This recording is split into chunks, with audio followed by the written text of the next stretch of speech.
Let's bring in Christian Leuprecht, a national security expert at the Royal Military College of Canada. Thank you very much for being here with us today, sir. Now, we're hearing reports about the suspect's travels before this shooting happened. And these two suspects apparently traveled to the Philippines. What will investigators be looking for there? Well, so they'll be looking at their own travel patterns, but of course investigators will be concerned that one of the groups in the Philippines has effectively decided that they're going to become a training ground for extremists who might want to perpetrate these types of actions in the West.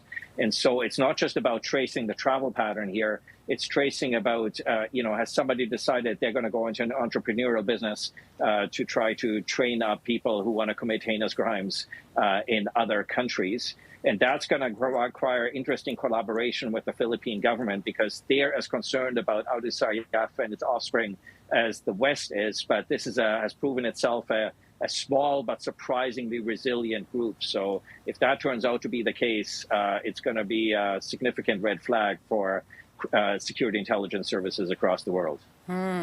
How do authorities investigate and trace the possible radicalization of suspects in a case like this?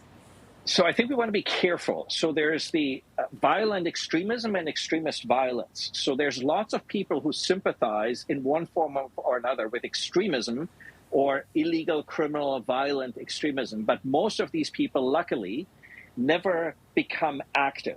And so people who commit extremist violence commit that for any number of reasons that can be because of their belief or for any number of types of reasons that combine. And that's what makes this field so difficult, especially for security intelligence, because there's lots of people who have objectionable beliefs, but there's very few people who actually act on them, and not all of the people who act on them have those beliefs.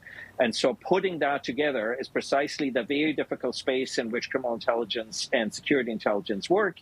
And when they overreach, and arrest people too early, then there's complaints about intruding into people's civil liberties. And when they don't act, as in this case, and there's problematic patterns, then people ask the questions, well, why didn't security intelligence and law enforcement do more? So it's a very challenging space from a national security perspective.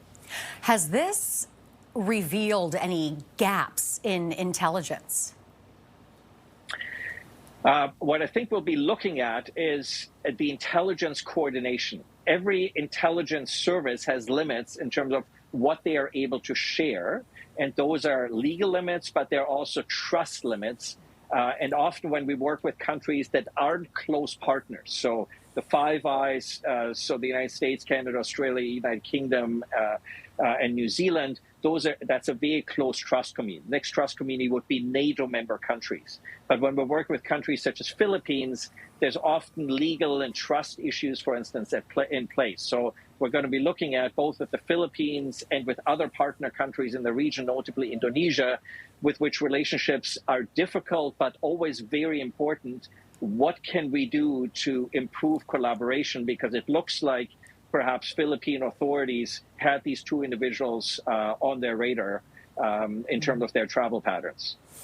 All right, sir. Thank you very much for your time. We appreciate this. My pleasure, Renee. Thank you. Take care. That is national security expert Christian Leuprecht.